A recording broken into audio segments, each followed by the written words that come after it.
नमस्कार दोस्तों, मैं हूं आपके साथ कंचन भारद्वाज। आप देख रहे हैं जीवन कोश, जहां होती है आपकी और हमारी सेहत की बात।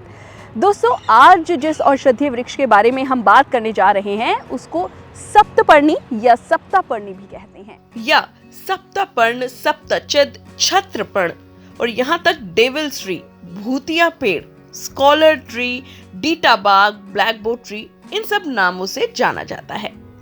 अब इसे भूतिया पेड़ क्यों कहा जाता है, ये हम आपको आगे बताएंगे। आयुर्वेद में सप्तपर्णी को उन औषधियों में से एक माना जाता है जो हमें कई सारे हेल्थ बेनिफिट्स देती है। वैसे तो ये एक सदाबहार पेड़ है और इसके फूल दिसंबर से लेकर मार्च के बीच में आते हैं। देखने में बेहद खूबसूरत होते हैं। हरे और वाइट कलर के इसके गुच्छेदार फूल होते हैं और नाइट के टाइम यानी कि रात के समय ये बहुत स्ट्रॉन्ग स्मेल देते हैं और आपको पता लग जाएगा कि हाँ, आसपास कोई बहुत ही विशाल वृक्ष है। इसके अलावा गौर करने वाली बात ये है कि पूरे पेड़ में ज्यादातर 7 पत्तों का गुच्छा आपको मिलेगा। इस कारण से इसे सप्तपर्णी कहा जाता है और इसी 7 पत्तों के गुच्छे के बीच में से हरे और सफेद रंग के फूल निकलते हैं। वैसे इस पेड़ को जहरीला पेड़ भी कहते हैं। अब ऐसा क्यों कहा जाता है? अगर ये जहरीला पेड़ है तो इसे औषधि की तरह कैसे इस्तेमाल किया जाता है? आज बहुत सारे सवाल हैं सप्तपर्णी को लेकर। सबके जवाब आपको हमारे इस वीडियो में मिल जाएंगे, लेकिन आपको ये वीडियो पूरा देखना है। दोस्तों, सप्तपर्णी का बोटैनिकल नेम एलिस्टोनिया स्कॉलरिस है। आपको बता दें, मशहूर बॉटनिस्ट एलिस्टोन के नाम पर इसका नाम एलिस्टोनिया रखा गया। अब सप्तपर्णी की कुछ दिलचस्प बातें आपको बताते हैं। सप्तपर्णी पेड़ की पत्तियां जब आप तोड़ते हैं तो उसमें देखेंगे दूध सा कुछ निकलता है। इस दूध को एल्कोलाइड कहा जाता है। ये जो लिक्विड निकलता है, दूध सा निकलता है, ये जहरीला होता है। इसी वजह से इसे जहरीला पेड़ भी कहते हैं। लेकिन दोस्तों, इसकी पत्तियों में से निकलने वाले दूध की वजह से शायद इसे कीड़े मकोड़े चींटी नहीं खाते हैं, इसे पक्षी नहीं खाते हैं।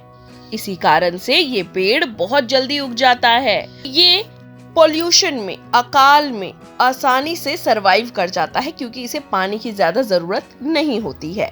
सप्तपर्णी के वैसे बहुत सारे फायदे हैं, लेकिन लोगों के अंदर बहुत सारे मिथ्स भी हैं इस पेड़ को लेकर। बहुत जगह पर यह माना जाता है कि सप्तपर्णी एक भूतिया पेड़ है, यानी कि डेविल्स ट्री है। इस पेड़ पे भूतों का वास रहता है और जो भी इस पेड़ के नीचे से निकलता है वो बीमार पड़ जाता है। दोस्तों, बीमार पड़ने की वजह कुछ और है और भूतियावास कोई अलग तथ्य है। आपको ये बता दें कि इस पेड़ों पे कोई भी भूतों का वास नहीं रहता।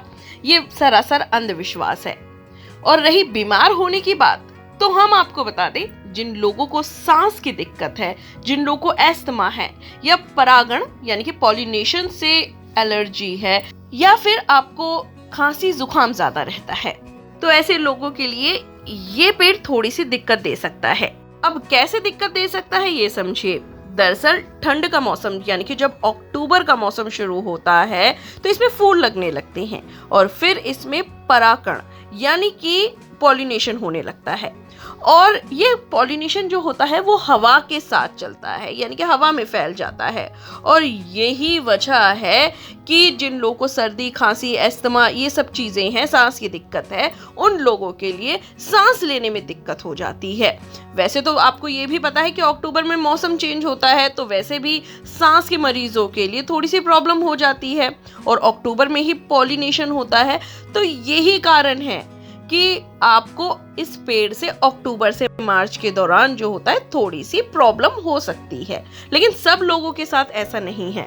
दोस्तों, आपको ये भी बता दें कि इस पेड़ की जो छाल होती है, स्पेशली मलेरिया को जो बुखार होता है ना, या जिन लोगों को बुखार आए दिन परेशान करता रहता है, उसके लिए भी बहुत ज़रूरी है।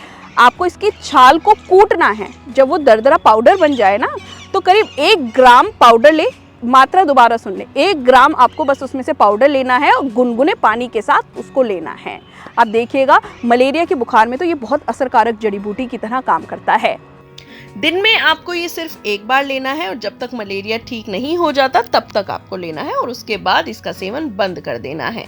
कई तरह की स्किन प्रॉब्लम में भी सप्तपर्णी की छाल का लेप काफी इफेक्टिव माना गया है।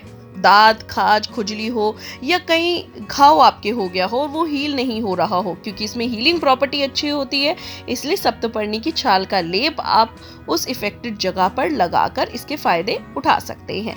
सप्तपर्णी एक एंटी एजिंग एजेंट की तरह भी काम करता है। इसकी छाल को अगर आप लेप बनाकर एक स्किन पैक की तरह आप लगाएं तो ये हमारी स्किन में कोलेजन को बढ़ाकर रिंकल्स आने से भी रोकता है।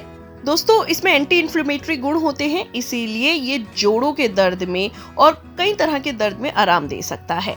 इसके अलावा आपको ये भी बता दें कि ये पेट की कई समस्याओं में भी आपको आराम दे सकता है। आप चाहें तो इसका चूरन ले सकते हैं, बना बनाया आयुर्वेदिक स्टोर पे मिलेगा, नहीं तो आप इसकी छाल का काढ़ा बनाकर पी सकते हैं, जैसे कि हमने मात्रा आपको पहले बताई है उसी मात्रा के अनुसार आपको पीना है। दोस्तों, महान कविराज रविंद्रनाथ टैगोर ने इसी पेड़ के नीचे गीतांजलि के कई पेजेस लिखे हैं। वहीं उनके पिताजी यानी कि देवेंद्रनाथ टैगोर इसी पेड़ के नीचे मेडिटेशन किया करते थे। ये पेड़ इतना शुभ माना जाता है कि विश्व भारती विश्वविद्यालय में ग्रेजुएशन की डिग्री देने के साथ साथ इस पेड़ की पत्तियां भेंट करने की वहां पर एक प्रथा है। कहीं पर इसे शुभ माना जाता है और कहीं पर इसे अशुभ माना जाता है। लेकिन दोस्तों, हम आपको एक चीज यहाँ बता दें कि अगर किसी अच्छी चीज के फायदे होते हैं तो वहीं उसके नुकसान भी होते हैं, जिसे हमें ध्यान में रखना होता है। दोस्तों, जो सप्तपर्णी की पत्तियों में से दूध निकलता है वो पॉइजनस होता है, इसलिए हमें उसे अवॉइड करना चाहिए। दरअसल वो पेड़ का डिफेंस मैकेनिज्म होता है उसके सर्वाइवल के लिए।